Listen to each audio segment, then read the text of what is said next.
Velkommen til del 2. Her skal vi snakke om infotainmentskærmen. Og infotainmentskærmen, det er jo ikke bare en radio længere.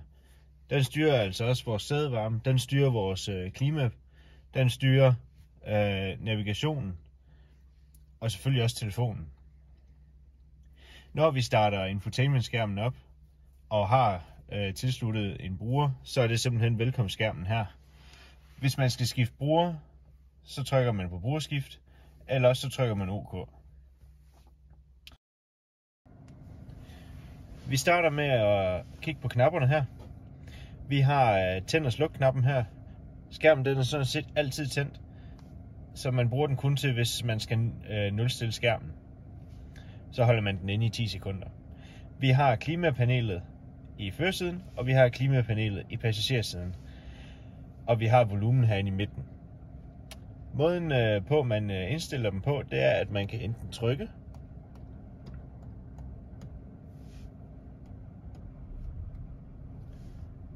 men man kan også slide.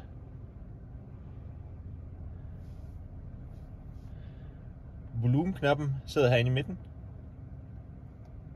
og den kan man også slide og trykke på. Vi har katastrofeblink her i midten. Vi har mode-knappen herude. Mode, det er til, hvis man vil skifte, og det er også afhængig af udstyrsvariant. Vi har for eksempel øko, så bliver bilen mere økonomisk at køre i. Den har lidt mindre gasrespons. Sport for eksempel, så har vi mere gasrespons. Styringen den ændrer sig. Vi bruger lidt mere strøm. Vi kan også gå ind i individual. Så trykker vi herude, og så kan vi faktisk skræddersy den lige til, hvad vi har lyst til. Vi kan for eksempel tage drivlinjen til sport, og styretøjet også. Men vi kan sætte den adaptive fartpilot i øko. Det er lidt noget nørderi, og man kan sige, at de tyske ingeniører, som har programmeret dem her, de er nok også rigelig gode. Vi har assist-knappen her. Det er genvejen ind til vores assistenter, altså vores skiltegenkendelse, vores adaptive fartpilot og vores lane assist. Man kan også trykke herop for at få en anden visning af det, som måske er lidt mere sigende.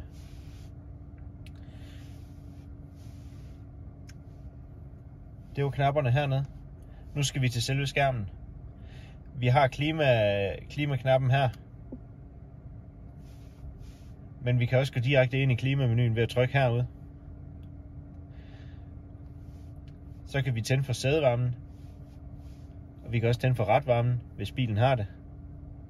Og dem trykker man simpelthen på. Der er flere trin. En genvejsknap til sædevarme, det er, at man tager 2 fingre. Og så tænder man simpelthen sædevarme. Det er sådan en genvej. Og det er ikke... Det er nemlig ikke alle, der lige ved det, men det ved I så nu.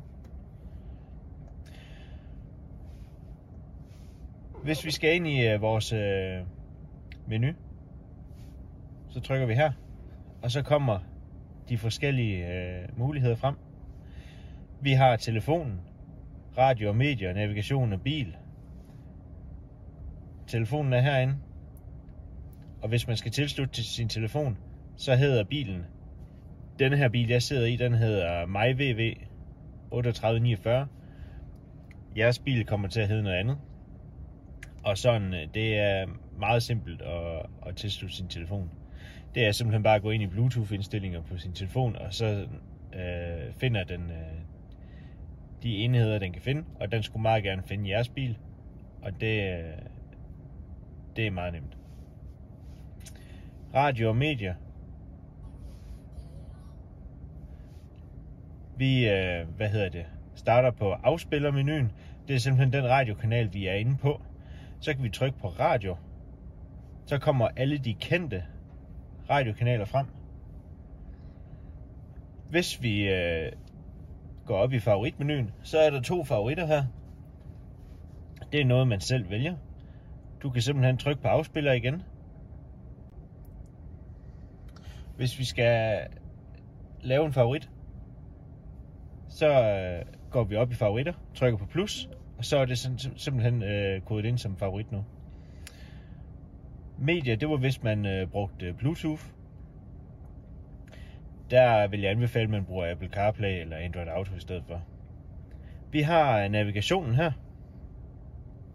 Og navigationen, den ser sådan her ud. Man trykker lige på kort. Så kan man trykke herop på destination, op i søgning, og så kan man skrive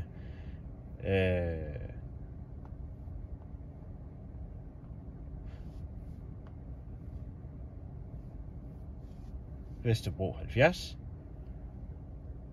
Nykøbing Mors. Så trykker man start. Den viser adressen, den viser hvor lang tid det tager os at køre herhen. Herover har vi simpelthen, hvad skal man kalde det, tidslinjen. Og hvis det var en meget længere destination, så ville der måske komme et restaurantlogo eller et ladelogo, for at signalere, at der simpelthen er den mulighed for det på vejen. Den viser distancen og tid for ankomst heroppe.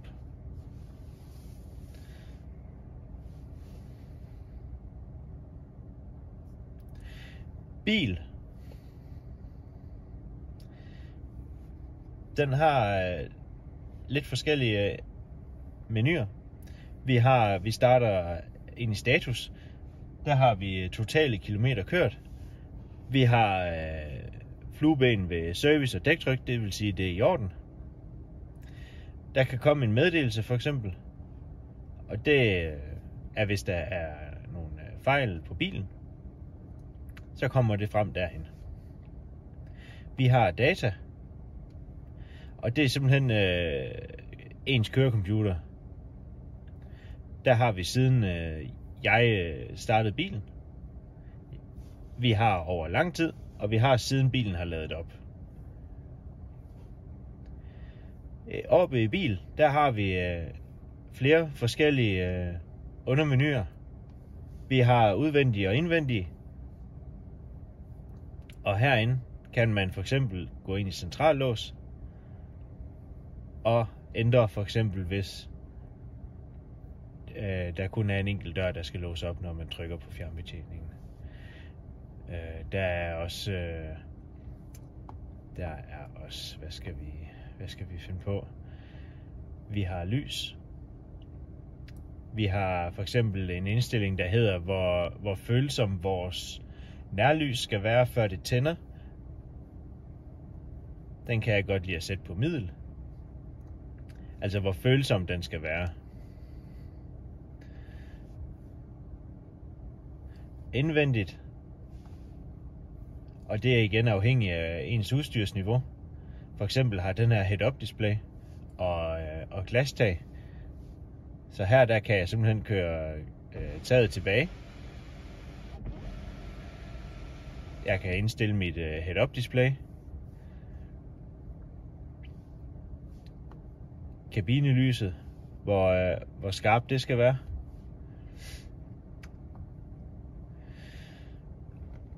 Vi går ud i hovedmenuen igen og trykker på opladning. Her kan vi se den estimerede rækkevidde, der er tilbage, og det er afhængigt af, hvem der har kørt i bilen. Vi kan for eksempel sætte bilen til, når den skal lade op, så kan vi sætte den til max er ladet op til 80%, som Volkswagen foreslår, for at passe bedre på vores batteri.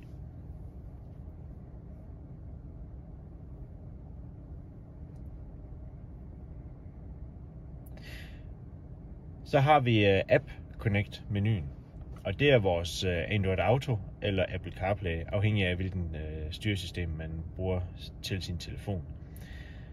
Når man trykker på den, og ens telefon er tilsluttet, så kommer der simpelthen en helt ny skærm op, kan man sige, hvor du får din telefons navigation, du får Du kan finde Spotify, hvis man hører musik på det, og så videre og så videre. Det vil jeg klart anbefale, at man bruger. Og det er selvfølgelig trådløst, der behøver man ikke at have kabel i. Brugere, jamen det var lidt ligesom det i starten. Her er det Torben her, der er primær bruger. Og hvis der nu var en anden, der skulle køre, jamen så kunne man gå ned i andre. Og så, hvis man har oprettet sin bruger, så vil den komme her. Eller også så trykker man gæst. Og ens bruger, jamen det har noget at gøre med, at for eksempel Torben her, han kan have sine egne radiokanaler. Hvis bilen har elsæder, jamen så justerer den ind til Torbens tidligere standardindstillinger. Hvis han godt kan lide at have sædevarmen tændt, når han sætter sig ind i bilen, jamen så husker bilen det. Og lad os så sige, at den anden bruger skal bruge bilen, jamen de kan have nogle helt andre indstillinger, de kan have andre radiokanaler, de kan have nogle andre sædeindstillinger, hvis bilen har elsæder, og så videre og så videre. Lyden, det er simpelthen til skræddersyning af lyden, bas og så videre. Den er udstyret med et ekstra lydsystem, så den har flere indstillinger. Normalt så vil man have bas, treble og fade, tror jeg det hedder. Man kan skifte fokus fra hvor i bilen det skal fokusere henad. Vi kan godt lide, at den står i midten.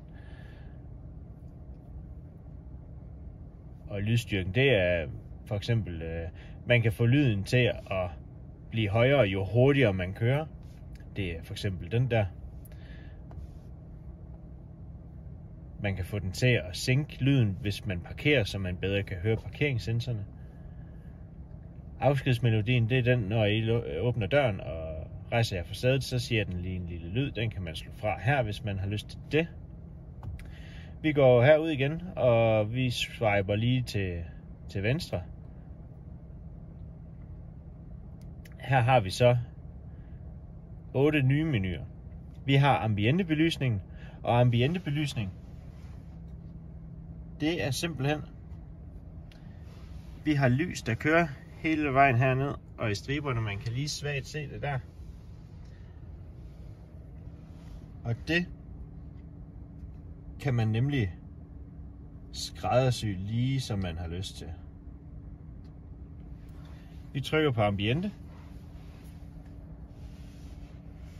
Den har nogle forudindstillinger her. For eksempel gulligt, og skærmen ændres også farve. Vi prøver lige rød her. Og så prøver jeg lige at sætte lysstyrken her, så man lidt bedre kan se det. Man kan slukke det helt der, hvis man ikke føler for det.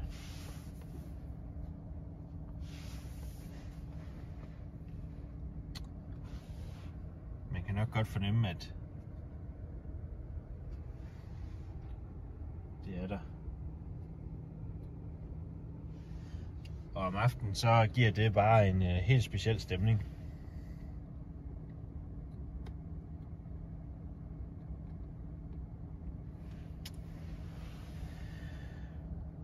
Man kan gå ned i individual, og så kan man også selv, der er 2 forskellige farver, man kan skifte på. Så kan man fuldstændig få det, som man vil have det. Nemlig. Vi går tilbage igen. Hjælp-menuen er lidt en slags instruktionsbog. Så kan man trykke her, og så forklarer den faktisk meget af det, jeg forklarer her. Parkeringsklima. Det er vores forvarmning. Hvis vi skal afsted en mandag morgen for eksempel, og vi vil gerne have 22 grader, vi kan også lige sige 20 grader, så har vi sat den på 20 grader, og vi har sat den til at varme ruderne op også. Så trykker vi på afgang, så har vi to vi kan vælge til. Vi vælger den ene til, og så siger vi, at det skal være mandag, tirsdag, onsdag, fredag og lørdag. Og vi skal afsted klokken 7 om morgenen. Og vi skal gøre det hver uge. Så derfor trykker vi gentag. Og så er bilen simpelthen 20 grader varm klokken 7, når man skal ud og køre. Den starter cirka et kvarter og 20 minutter før. Det kommer an på, hvor koldt der er udenfor, eller hvor varmt der er udenfor. Fordi man kan jo også få den ned på low, for eksempel, hvis det er varmt en sommerdag.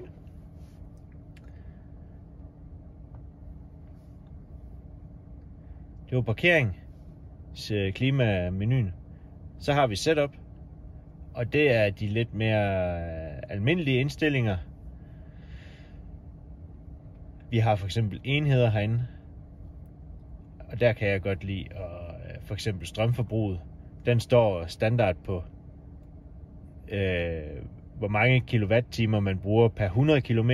Der kan jeg godt lide at have, hvor mange kilometer per kilowatt-time. Altså for eksempel 5,5 kilometer per kilowatt-time. Den bruger jeg selv personligt. Vi har dæktryk, det er i bar. Vi har temperatur i Celsius, og så videre og så videre. Vi har også sprog, og hvis man skal nulstille, og så videre og så videre. Assistenter, det var den samme som den knap dernede. Her har vi for eksempel skiltegenkendelsen. Den her menu er sådan meget sigende, altså man kan trykke på skilt, og så kommer skiltegenkendelse frem. Vi kan trykke på bilen foran, og så er det den adaptive fartpilot, man kommer hen til. Vi har den der, det er vores træthedsregistrering. Vi kan også trykke herop, og så kommer de også bare frem, bare på en anden måde. Og her kan man jo simpelthen indstille, for bilen den læser jo skiltene. Så hvis vi kommer til et 80'er skilt, og vi kører 90, så kører bilen automatisk ned på 80. Det er den der indstilling der. Og det er jo en rigtig god sikkerhed. Vi har spilmenuen, og det er ikke alle modellerne, der har den. Men der kan man simpelthen spille spil ind. Jeg kan anbefale vendespillet til, hvis man sidder og lader. Bilservice, det er simpelthen, der kan man gå ind og se, der er serviceeftersyn om 423 dage, og der er en fejl på autohold. Så kan man simpelthen trykke kontakt værksted. Og det er til ens foretrukne Volkswagen hus. Og det er i det her tilfælde selvfølgelig Volkswagen i Nykøbing Mors. Og så kan man simpelthen ringe til dem, eller sende en forespørgsel. Og det er jo ret smart.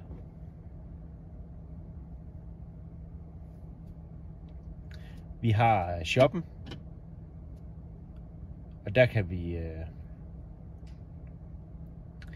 vi faktisk købe ting til bilen, hvis bilen understøtter det. Man kan for eksempel købe flere farver til ens ambientebelysning. Man kan købe, hvis bilen ikke er udstyret med automatisk fjernlys, så kan man også købe det derinde. Og det er jo noget andet end det, vi er vant til at tænke på. Det vi er vant til. Det var shoppen. Vi går om på den sidste side. Det er ikke alle modeller, der har 3 sider. Vi har juridisk herover. Det er noget, der skal være i bilen i dag. Det er alt det med småt nede fra Tyskland af, som vi skal være indforstået med. Jeg har aldrig hørt om nogen, der har læst dem, men man skal være yderst velkommen til det. Og så har vi den sidste menu, som er WeCharge. WeCharge er Volkswagens egen lade app, som man kan få op på radioen her også. WeCharge bruger et Google-kort. Det kan man også se dernede. Og så er det de forskellige ladeoperatører, som WeCharge samarbejder med. Vi har for eksempel 3 hernede. Den siger 2, og det er fordi, der er 2 tæt på. Når man så zoomer ind, så kommer de frem. Og der kan man simpelthen se, at det er en 300 kW, og det er en 50 kW, og det er en 22 kW. Så kan vi trykke på den, og så kan vi trykke start navigation, og så navigerer den faktisk også ned til ladestanderen. Det er jo ret smart. Det kræver, at man har et WeCharge abonnement, og den kan man sætte op inde i sin WeConnect ID-app. Der er lidt forskellige abonnementer, og det er hvad man den kan man skræddersy lige til en selv. Vi går ud her igen, og så er vi faktisk færdige med de menuer her. Så vi trykker her igen, og så kommer vi ud på hovedmenuen igen. Heroppe der har vi uret, og vi har temperaturen uden for bilen. Vi har jo internet på skærmen her, og den har 4G lige nu. Så har vi en globus her, og hvis bilen den har nogle meddelelser, så kan vi trykke på den, og så vil der komme nogle meddelelser frem her, men for eksempel en softwareopdatering eller andre ting. Der er ingenting lige nu, så derfor trykker vi bare kryds igen. Ligesom vi har på vores telefon, så kan vi også køre den her ned, og så kommer vi faktisk ind til der, ligesom vi trykkede på globussen før. Så kan vi også gøre det heroppe fra. Men her kan vi så lige køre den til siden, og så kan vi se lysstyrken på skærmen. Vi har for eksempel mørk eller lys tema på radioen. Jeg kan nu bedst lide den mørke. Ja. Det var sådan set infotainment-skærmen i grove træk. Der er helt sikkert et eller andet, jeg har glemt, og der er helt sikkert et eller andet, jeg ikke har formuleret ordentligt. Men det kræver, at man lige bruger et par dage på at sætte sig ind i skærmen, og så skal man nok blive mester i det til sidst. Det er jeg sikker på. Og hvis der er nogle spørgsmål, som jeg ikke svarer på her, så er I selvfølgelig velkommen til at ringe ind, eller komme ind forbi med jeres nye bil. Så kigger vi på det sammen. Det var alt herfra. Og jeg håber, det var brugbart. Og tillykke med jeres nye bil.